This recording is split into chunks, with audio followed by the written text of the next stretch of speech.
Hello friends, good morning. मैं वीरेंद्र चौहान स्वागत करता हूं बैंकिंग एकेडमी के official YouTube channel study with banking academy. Friends, आज है 4 नवंबर और 4 नवंबर से जुड़े इंपॉर्टेंट करंट अफेयर, साथ ही इससे रिलेटेड स्टैटिक फैक्ट, जिससे डेफिनेटली आप अपने नॉलेज को इन्हेंस कर सकते हैं।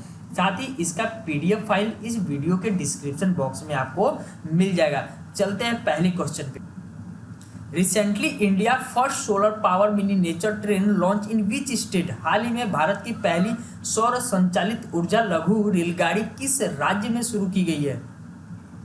भारत का पहला eco friendly and solar power based miniature train हाल ही में केरला के वैली टूरिस्ट विलेज में लॉन्च की गई है और इस प्रोजेक्ट का जो खर्चा है टोटल 10 करोड़ रुपए आया है। और जिस ट्रेन की लेंथ की बात करें तो ये केरला के वैली रीजन में लगभग 2.5 किलोमीटर ब्यूटी नेचर को आपको का सफ़र कराएगा और साथ ही केरला में इसकी वजह से ये सोलर पावर नेचर ट्रेन की वजह से टूरिस्ट अट्रैक्ट होंगे ताकि केरला में रोजगार को जॉब को क्रिएट किया जा सके और इकोनॉमी को रिवाइव किया जा सके। इसके साथ ही टूरिज्म सेक्टर को बढ़ावा देने के लिए स्टेट गवर्नमेंट ने 120 करोड़ रुपए जारी किए हैं और साथ ही अर्बन पार्क एंड स्विमिंग जो पूल है इको फ्रेंडली तौर पे लॉन्च किया है। अर्बन जो पार्क है उसका कॉस्ट की बात करें तो 5 करोड़ है और स्विमिंग पूल की बात करें तो 2.5 करोड़। फ्रेंड्स, ये आपके याद करने की कोई ज़रूरत नहीं है। अगर प्रश्न में पूछा भी जाएगा तो पूछा जाए कि हाल ही में अर्बन पार्क कौन से राज्य में खोला गया या इको फ्रेंडली स्विमिंग पूल इनमें से किस राज्य में खोला गया या भारत का पहला सोलर पावर या इको फ्रेंडली ट्रेन हाल ही में कौन से राज्य में खोला गया। बात करें केरला का, केरला का कैपिटल है तिरुवनंतपुरम, गवर्नर है आरिफ मोहम्मद खान और चीफ मिनिस्टर है पिनाराई विजयन। इसके सिवा हाल ही में केरला ने कई सारे इनिशिएटिव लिए हैं, जैसे भारत का पहला राज्य केरला बन गया जिसने राज्य में चाहे वो प्राइमरी स्कूल हो चाहे वो सेकेंडरी स्कूल हो उन सभी स्कूलों को हाईटेक क्लासरूम में बदल दिया, हाईटेक लैब में बदल दिया। हाईटेक का मतलब जो भी वहाँ पे ब्लैक बोर्ड होता है उसको वाइट बोर्ड में बदल देना, प्रोजेक्टर लगा देना, बच्चों को एजुकेशन में एफिशिएंसी को बढ़ावा देने के लिए। हाल ही में केरला ने एक कैंपिंग चलाया था, ह्यूमन बाय नेचर कैंपिंग, जिसके अंतर्गत केरला राज्य में लगभग 70% टूरिज्म को बढ़ावा दिया गया और इसी के अंतर्गत उसको पट्टा पैसिफिक एशिया ट्रेवल एसोसिएशन की तरफ से ग्रैंड अवार्ड 2020 से नवाजा गया। और आज ही की बात करें, हाल ही में केरला ने एक्सीलरेशन फॉर इलेक्ट्रॉनिक टेक्नोलॉजी नामक एक प्लेटफॉर्म डेवलप किया है। कौन सा? ACE stand for acceleration for electronic technology, जिसकी मदद से राज्य में स्टार्टअप जो कंपनियां होती हैं उनके सस्टेनेबल डेवलपमेंट के लिए बढ़ावा दिया जा सकेगा।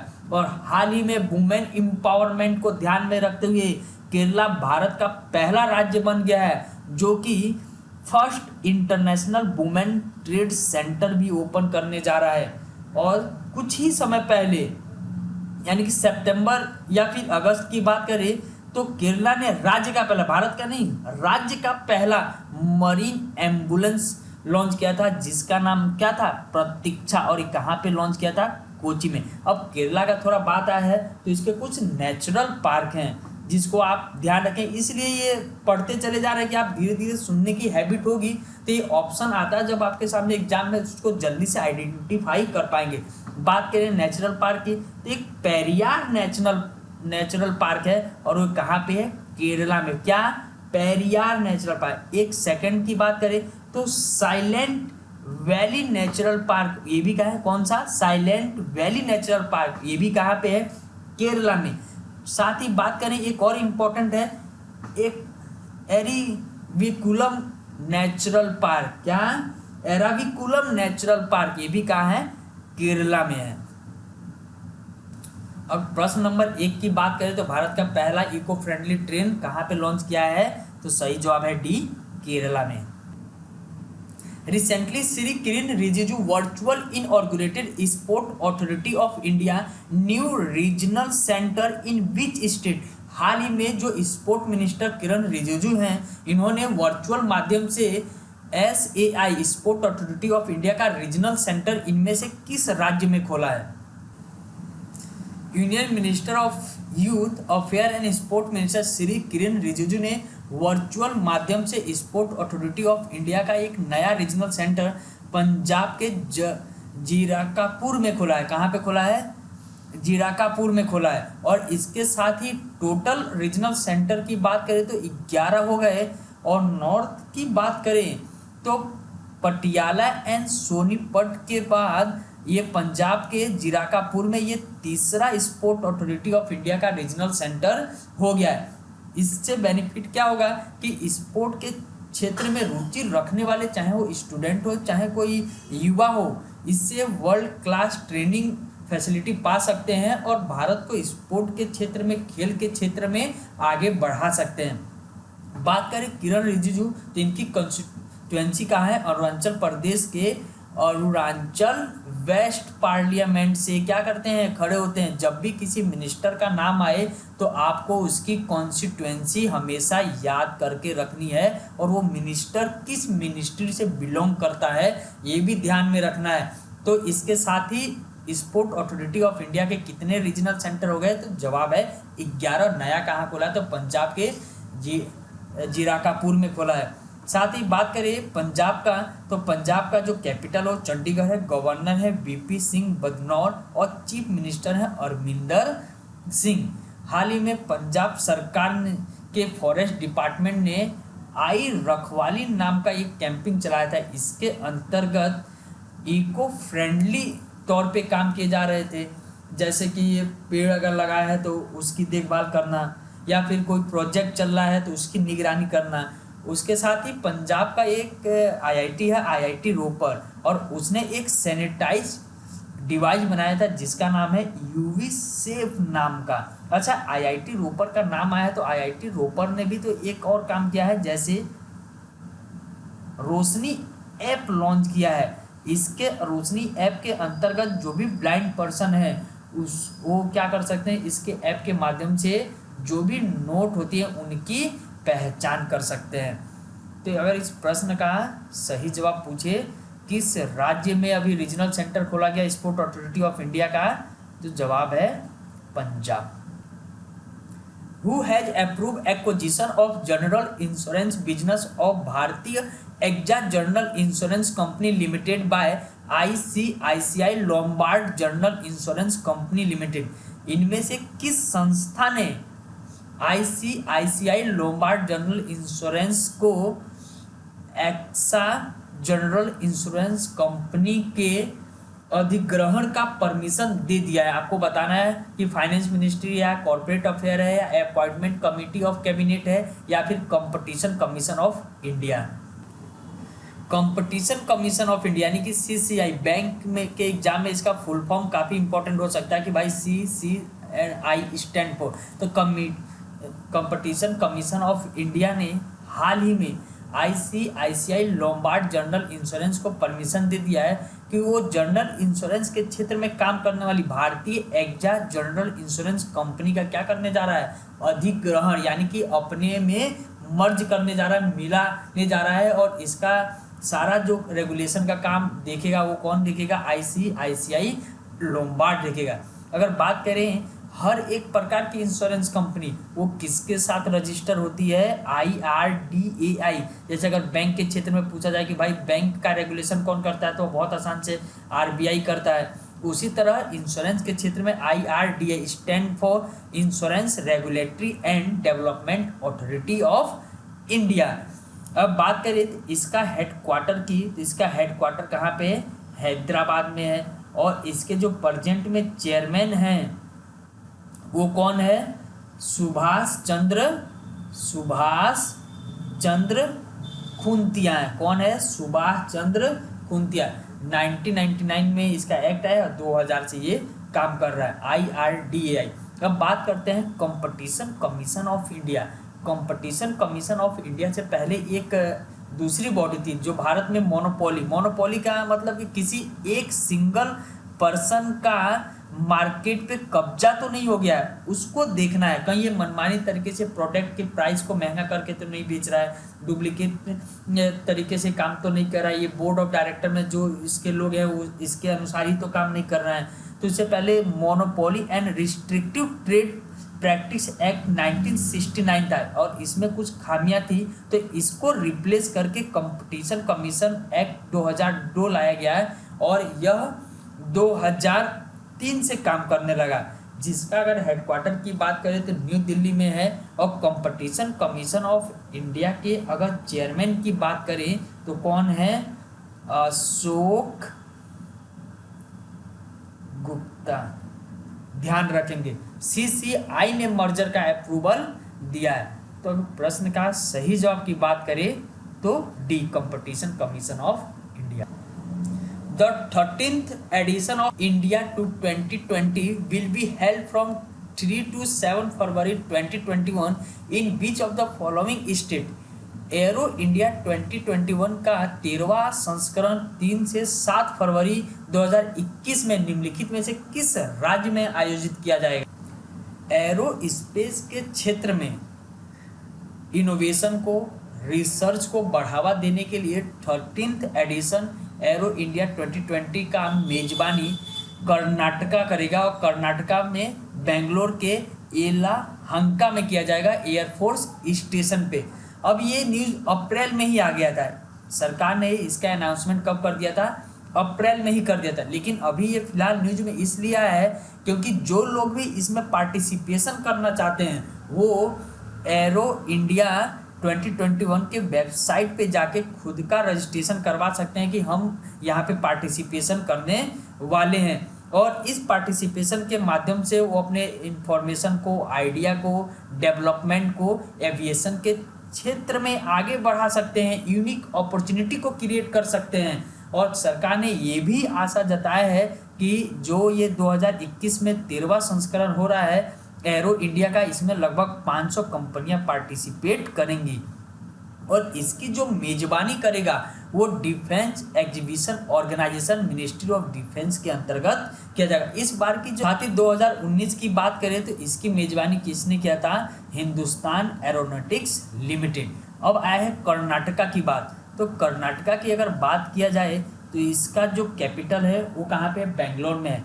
अगर आपसे पूछा जाए गवर्नर कौन है तो गवर्नर जो हैं इसके वैजूभाई वाला हैं। कौन है? वैजूभाई वाला। और चीफ मिनिस्टर की बात करें तो चीफ मिनिस्टर कौन है? वी.एस. येदियुरप्पा। कौन है? वी.एस. येदियुरप्पा। इसके सिवा कर्नाटका ने कई सारी इनिशिएटिव लिए हैं, जैसे भारत का पहला ऐसा राज्य बन गया है जिसने क्या काम किया है? First integrated air ambulance service शुरू की है। हाल ही में स्मार्ट सिटी इंडेक्स 2020 लॉन्च किया गया था जिसमें सिंगापुर टॉप पे था और भारत के 4 सिटी आए थे इसमें स्मार्ट सिटी इंडेक्स में, और उन 4 में से एक कौन था? बेंगलोर। और बेंगलोर कहाँ? कर्नाटका का। सेकेंड दूसरे पे बात करें दिल्ली, मुंबई और हैदराबाद भी आए थे। हाल ही में टॉप यूनिवर्सिटी की रैंकिंग जारी करेगी वर्ल्ड यूनिवर्सिटी रैंकिंग 2020। अगर इसमें टॉप यूनिवर्सिटी की बात करें तो पूरे विश्व में यूएसए का यूनिवर्सिटी ऑफ एक्सपोर्ट पहले स्थान पर रहा, और वहीं इंडिया की बात करें तो 301 350 के पैराग्राफ में भारत का बेंगलोर का इंडियन इंस्टीट्यूट ऑफ साइंस क्या रहा? पहले नंबर पे रहा। हाल ही में कर्नाटका ने primary agriculture credit cooperative bank को, किसको? Primary agriculture credit cooperative bank को लोन देने के लिए आर्थिका स्पंदन नाम का प्रोग्राम चला है। कौन सा प्रोग्राम चला है? आर्थिका स्पंदन नाम का प्रोग्राम चला है, तो ये ध्यान रखेंगे। अगर बात करें कर्नाटका के नेचुरल पार्क का तो एक जो नेचुरल पार्क है वो क्या है? अंशी नेचुरल पार्क। कौन सा? अंशी नेशनल पार्क। सेकंड की बात करें तो राजीव गांधी नेशनल पार्क है। कौन सा है? राजीव गांधी नेशनल पार्क है। उसके बाद थर्ड की बात करें तो बंदीपुर नेशनल पार्क। अगर पूछा जाए कि बंदीपुर नेशनल पार्क कहाँ है तो ये भी कहाँ पे है? कर्नाटका में है। तो प्रश्न का सही जवाब 13वां एडिशन कहाँ हो रहा है, एरो इंडिया 2021 का, तो सही जवाब है ए कर्नाटका में। Which Chennai super king cricketer announce his retirement from all forms of cricket. Chennai super king के किस क्रिकेटर ने क्रिकेट के सभी प्रारूपों से संन्यास की घोषणा की है, तो सही जवाब है वी सैन वॉटसन ने। किसने? सैन वॉटसन ने। Recently Padma awardee TN. Krishnan passed away, what area did they belong to. हाल ही में पद्म पुरस्कार से सम्मानित टी.एन. कृष्णन का निधन हो गया। वे किस क्षेत्र से संबंधित रखने थे? वो वायलिन से या फिल्म मेकर थे, पॉलिटिशियन से या गिटार वादक थे? तो सही जवाब है वो क्या थे? वायलिन मैस्ट्रो थे, वो वायलिन से संबंध रखते थे। Recently government of India gave how many crore for improvement of air quality measure in 15 state. हाल ही में भारत सरकार ने 15 राज्यों में वायु गुणवत्ता उपायों के सुधार के लिए कितने करोड़ रुपए दिए हैं? हाल ही में गवर्नमेंट ऑफ इंडिया ने 15 राज्यों को चुना है ताकि उनमें अर्बन लोकल बॉडीज में और जो भी सिटी हैं उनमें एयर क्वालिटी को क्या किया जाए, सुधार किया जाए। और इसके लिए सरकार ने 2200 करोड़ रुपए का योगदान दिया, यानी कि 2200 करोड़ रुपए का योगदान दिया है। और यह जो योगदान है 15 फाइनेंस कमीशन के रिकमेंडेशन पे दिया है। फ्रेंड, ये जो टर्म है फाइनेंस कमीशन, वो अपने बैंक के एग्जाम के लिए इंपॉर्टेंट हो सकता है। फाइनेंस कमीशन क्या करता है? जितना भी टैक्स का पैसा आता है सेंट्रल गवर्नमेंट के पास, इन टैक्स का पैसा सेंट्रल सरकार और स्टेट सरकार के बीच कैसे डिवाइड किया जाए, उसके फॉर्मूले को क्या करता है? बनाता है। कितने साल के लिए बनता है ये? 5 सालों के लिए बनता है। इससे पहले 14 कमीशन भी था और उसके जो चेयरमैन थे YB रेड्डी थे, लेकिन अभी 15 फाइनेंस कमीशन के जो चेयरमैन है वो कौन है? NK सिंह है। कौन है? NK सिंह। तो सही जवाब हमारा इस प्रश्न का क्या होगा कि सरकार ने 15 राज्यों में एयर क्वालिटी को सुधारने के लिए कितने करोड़ रुपए दिए? 2200 करोड़ रुपए। अपना ऑप्शन सी।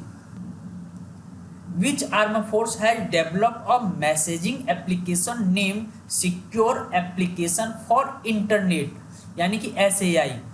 किस सशस्त्र बल ने messaging secure application for internet नाम से एक संदेश अनुप्रयोग विकसित किया है? इंडियन नेवी ने, इंडियन आर्मी ने, इंडियन एयरफोर्स ने या फिर इंडियन कोस्ट गार्ड ने? हाल ही में सिक्योरिटी सुरक्षा को ध्यान में रखते हुए और आत्मनिर्भर भारत को बढ़ावा देते हुए इंडियन आर्मी ने खुद का एक मोबाइल एप्लीकेशन डेवलप किया है जिसका नाम है secure application for internet. Friend, अभी हमने SAI ऊपर पढ़ा था, स्पोर्ट अथॉरिटी ऑफ इंडिया। यहाँ पे भ्रम में मत पड़ जाना कि फुल फॉर्म के चक्कर से। सिक्योर एप्लीकेशन फॉर इंटरनेट क्या है? एक मोबाइल एप्लीकेशन है। जैसे व्हाट्सअप, टेलीग्राम ये सब काम करते हैं, वैसे ये भी काम करता है एंड टू एंड इंक्रिप्शन, यानी कि जो व्यक्ति दो एक दूसरे से बात कर रहे हैं उनकी मैसेज को कोई भी डिकोड नहीं कर सकता है। एक प्रकार का बिल्कुल सिक्योर है। तो सही जवाब हमारा इस प्रश्न का क्या होगा? Indian army B. Who has been first woman appointed as the chief executive officer of Alliance Air? Alliance Air के प्रमुख कार्यकारी अधिकारी यानी कि CEO के रूप में नियुक्त होने वाली भारत की पहली महिला कौन बन गई है इनमें से? हरप्रीत सिंह भारत की पहली महिला बन गई है जो कि एयर इंडिया का सब्सिडरी अलायंस एयर में चीफ एग्जीक्यूटिव ऑफिसर का पद संभालने जा रही है। और इसका अनाउंसमेंट एयर इंडिया के MD and chairman Rajiv Bansal ने किया है। साथ ही आपको बता दें हरप्रीत सिंह भारत की पहली फीमेल पायलट भी बनी थी एयर इंडिया की। कब? 1988। वो बात अलग है, पहली बनी थी, लेकिन हेल्थ रीजन की वजह से ये किसी भी प्रकार के एयर इंडिया प्लेन को फ्लाइट नहीं कर पाई थी। बात करें अलायंस एयर, तो अभी हमने देखा है कि 2018 की बात करें तो international society for women airlines pilot एक प्रकार का क्या है, ऑर्गेनाइजेशन है, और यह सर्वे करता है कि कोई भी कंट्री है और कंट्री में एयरलाइंस है और कई प्रकार की कंपनियां हैं, और इन कंपनियों में जो मेल और फीमेल का जो परसेंटेज है वो कितना है। तो इसने बताया कि इंडिया में जो ये परसेंटेज है वुमेन एयरलाइंस पायलट का बहुत ही बेहतर है। और वुमेन के क्षेत्र में बात किया जाए तो रिसेंटली कौन कौन सी महिला हैं इसका ये लिस्ट दिया गया है। एक बार इसको आप रटे नहीं, बस बर्ड आई व्यू, यानी कि जैसे चिड़िया निगाह डालती है वैसे ही एक बार आप देखते चलें, बार बार जब भी रिपीट होगा आपको मिलते जाएगा ऑप्शन के बाद, आप एग्जाम में क्या कर लेंगे, आइडेंटिफाई कर लेंगे।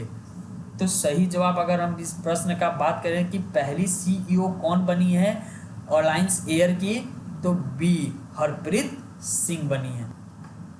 विच sport apparel and accessories will be the sponsor of new kit of Indian cricket team.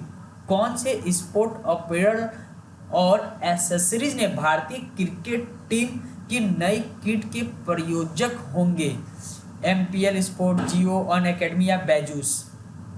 MPL sport become kit sponsor of Indian cricket team for 3 year. MPL sport को भारत के इंडियन क्रिकेट टीम का kit sponsor चुना गया है, कितने सालों के लिए, 3 सालों के लिए, और यह कॉन्ट्रैक्ट उसको कितने में मिला है, 120 करोड़। अच्छा, एमपीएल स्पोर्ट से पहले कौन करता था ये किट स्पॉन्सरशिप का काम, तो नाइकी करता, और नाइकी को रिप्लेस करके एमपीएल अब काम करेगा। अच्छा, हाल ही में board of control for cricket of India ने जियो को स्पॉन्सर घोषित किया है 2020 वुमेन T20 चैलेंज का, और इसको अगर बात करें तो दूसरे नाम से भी जाना जाएगा जियो वुमेन T20 चैलेंज, जो कि यूनाइटेड अरब अमीरात के शहर में हो रहा है। और रिसेंटली अगर बात करें तो एक महिला है जिनका नाम है रितु फोगाट, ये भी किससे बिलोंग कर, रेसलर हैं, सॉरी ये क्या है, रेसलर हैं, और इन्होंने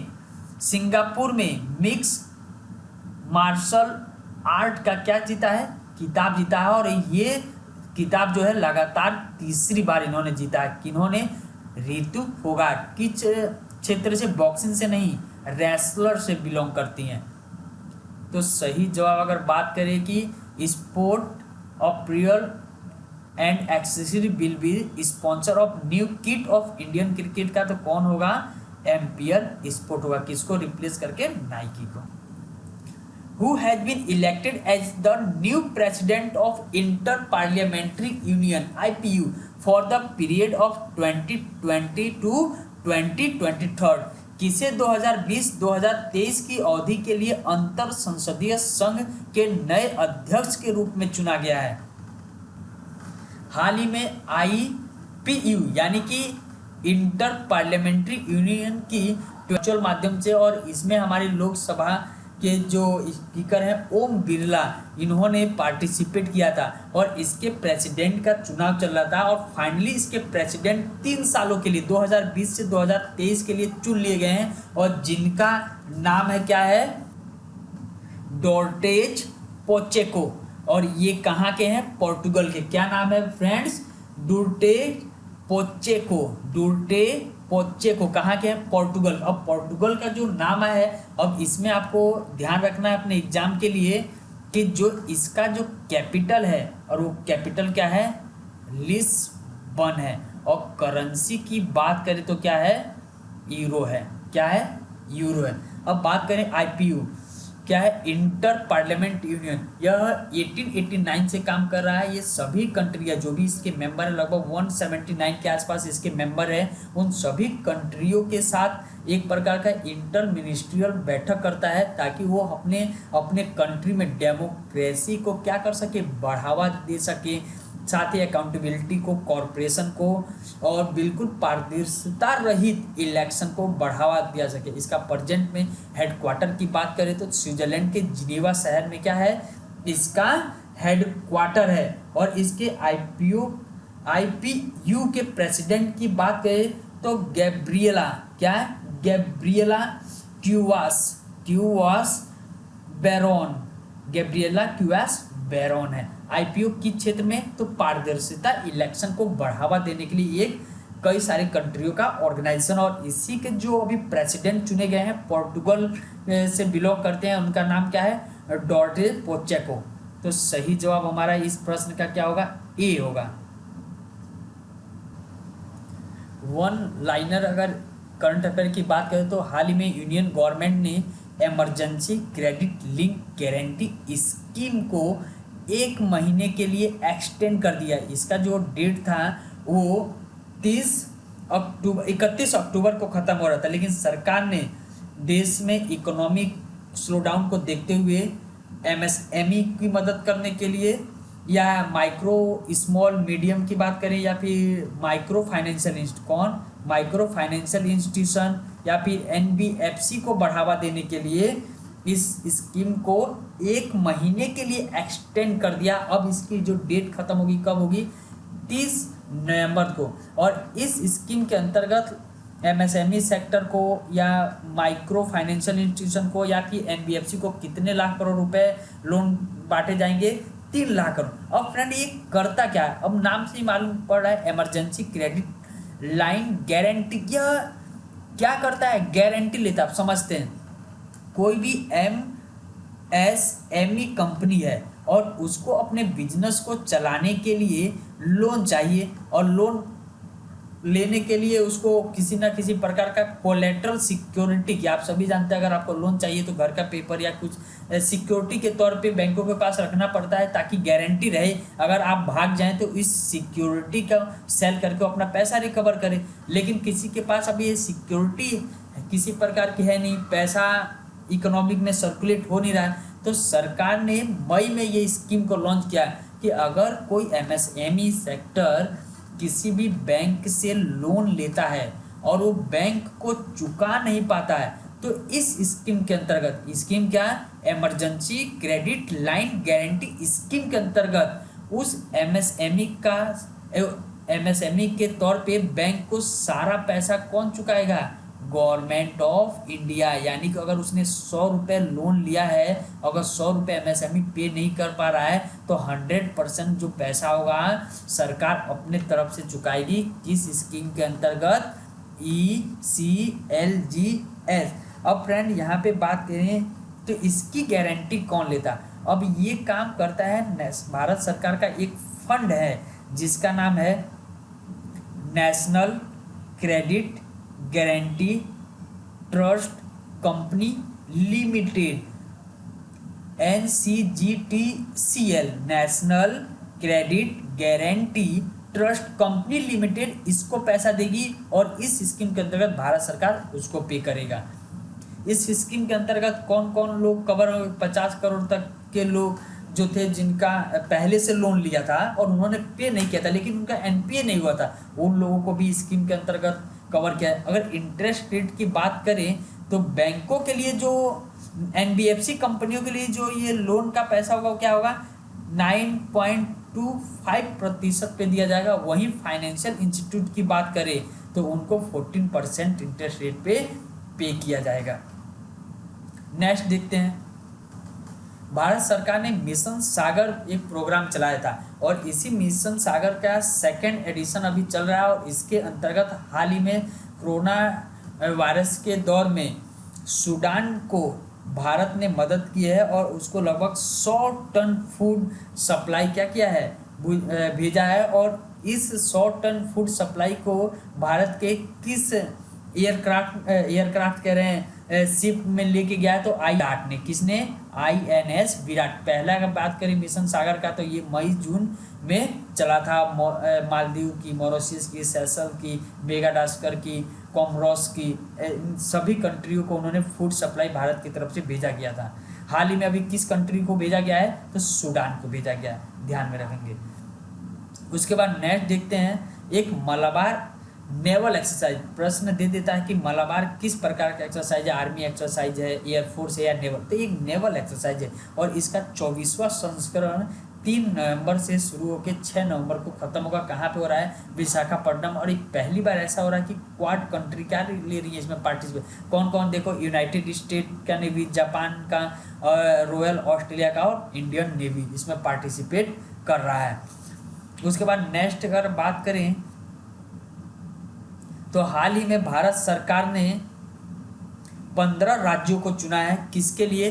फोर्टिफिकेशन ऑफ राइस स्कीम के लिए। और यह जो स्कीम का इम्प्लीमेंट करेगा department of food and public distribution. Fortification food क्या होते हैं समझते हैं। फोर्टिफिकेशन जो फूड होते हैं वो चावल, दूध, नमक, आटा या कोई प्रकार के खाद्य पदार्थ हो, उसमें आयरन की, आयोडीन की या फिर विटामिन ए या विटामिन डी जैसे तत्वों की और कमी रहती है। तो इनको प्रोसेस करके इन सभी विटामिन को या फिर आयोडीन को इस फोर्टिफिकेशन में क्या किया जाता है?